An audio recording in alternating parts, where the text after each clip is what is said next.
नमस्कार मित्रांनो, लाडकी बहीण योजनेच्या आणखी एका महत्त्वपूर्ण व्हिडिओमध्ये तुमचं मनापासून सगळ्यांचं स्वागत. आणि तुम्हाला माहीत असेल की मे आणि जूनचा हप्ता आणखी पेंडिंग आहे. कोणत्याही महिन्याच्या अकाउंटमध्ये आणखी ₹1 आलेला नाही आहे. तर असं का होत असतं? परंतु तुम्हाला माहीत असेल की याआधी पण तुम्हाला मार्च आणि एप्रिलचा हप्ता येण्यासाठी खूप वेळ लागला.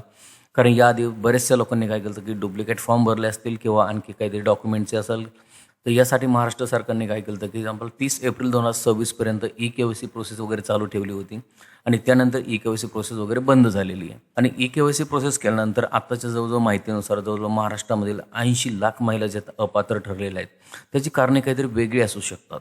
पूर्णपणे ई-के-वाय-सी केल्याने त्यानंतर अपात्र ठरले असल्याचा कोणता भाग नाही आहे. कारण त्यामध्ये बरंचसं असेल की सरकारी नोकरी असेल किंवा त्यांचं वर्षाचं उत्पन्न 2.5 लाखापेक्षा जास्त असेल किंवा काही वयाची मर्यादा त्यांनी क्रॉस केलेली असेल.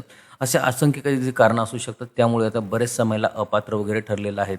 आणि ज्या महिलांनी अपात्रचे असेल की सरकारी जर नोकरीवाल्यांच्या घरचे सदस्य असतील त्यांनी जर त्याचा लाभ घेतला असेल तर ते पूर्णपणे रिकवर करण्याचं कामसुद्धा सरकारनं केलं. जवळजवळ 8 महिन्यापासून चालू आहे. आणि ज्या काही अयोग्य महिलांनी त्याचा लाभ घेतलेला आहे त्यांचं पूर्णपणे परत घेतला जाणार आहे. आणि ज्याजवळ आत्तापर्यंत असं असेल की ज्या लोकांनी अजून घेतलेलं नाही आहे, परंतु त्यासाठी आता तुम्ही पाहू शकत असाल की दरवर्षी नवीन तुम्हाला हप्त्यासाठी किंवा तुमच्या महिलांच्या ज्या योजनेसाठी सरकारला काहीतरी प्लॅनिंग करावं लागतं आणि त्यासाठी काहीतरी निधी काढावा लागत असतो.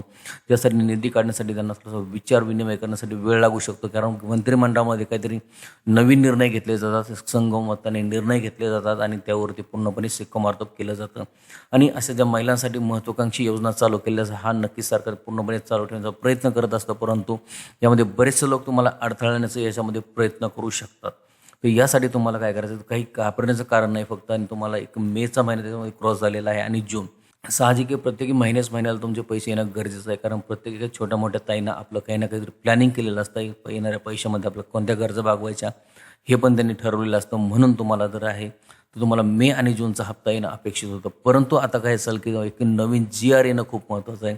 नवीन GR आल्याच्या नंतर तुम्हाला जे आहे की हा जो मे आणि जूनचा जो हप्ता आहे, मे आणि जून हा दोन्हींचा हप्ता तुम्हाला एकत्रित तुम्हाला ₹3000 येऊ शकतो. कारण आतापर्यंत तुम्हाला जसं सांगितल्याप्रमाणे तुम्हाला दोन्ही हप्ते एकत्र आलेले आहेत किंवा 1-2 दिवसाच्या नंतर गॅपनंतर आलेले आहेत. असं आलेलं नाहीत, अशी एकही गोष्ट झालेली नाही. परंतु काही कारणामुळे असं थोडंसं लेट होऊ शकतं. त्यामुळे तुम्हाला घाबरून जाण्याची काही गरज नाही. कारण तुम्ही बघू शकता की आता तुम्हाला जवळजवळ 23वा हप्ता तुमच्या अकाउंटमध्ये जमा होणार आहे. यासाठी नेहमीच तुम्हाला तत्परतेने मंत्रिमंडळाने निर्णय घेतले असतात लाडक्या बहिणींच्या योजनेसाठी. तर आता आपण व्हिडिओ हा रेकॉर्ड करत आहे तर 2 तारीख आहे आणि 2 तारखेच्या नंतर तुम्हाला माहीत असेल की येणाऱ्या 1, 2, 3 ते 4 दिवसामध्ये तुमचा GR येणं अपेक्षित आहे. GR आला की तुमच्यासाठी निधी उपलब्ध करून दिला जातो आणि त्या निधीद्वारे तुम्हाला DBTद्वारे तुमच्या खात्यामध्ये पैसे वगैरे दिले जातात. मागच्या 2 महिन्यात तुम्हाला ₹3000 आलेले आहेत किंवा काही महिलांना आलेले नाहीत. त्याची वेगवेगळी कारणं असू शकतात. ज्या महिलांना आले नाही तर त्यांचे पात्रतेप्रमाणे त्यांना कळलं असेल की नक्की काय.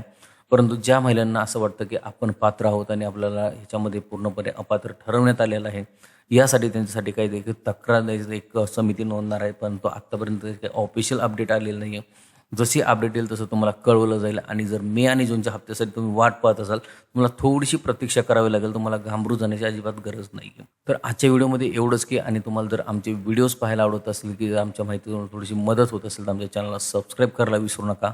धन्यवाद.